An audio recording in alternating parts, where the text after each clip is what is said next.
Félix Houphouët-Boigny était un homme politique ivoirien et le premier président de la Côte d'Ivoire, qui a joué un rôle majeur dans l'histoire de l'Afrique. Félix Houphouët-Boigny est né le 18 octobre 1905 à Yamoussoukro, en Côte d'Ivoire, qui était alors une colonie française.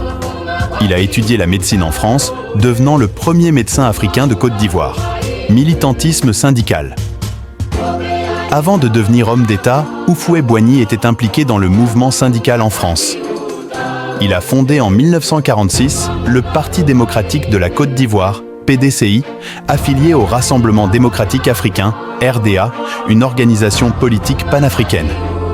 Il a joué un rôle clé dans les négociations avec la France qui ont conduit à l'indépendance de la Côte d'Ivoire en 1960. Houphouët-Boigny a maintenu des relations étroites avec la France, adoptant une position politique modérée et pro-occidentale.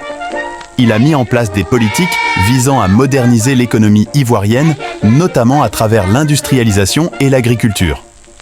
Houphouët-Boigny est connu pour avoir fait construire la basilique Notre-Dame de la Paix à Yamoussoukro, l'une des plus grandes églises au monde.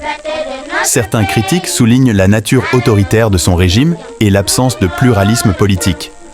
Ses relations étroites avec la France et sa politique pro-occidentale ont suscité des débats. Félix Houphouët-Boigny est décédé le 7 décembre 1993.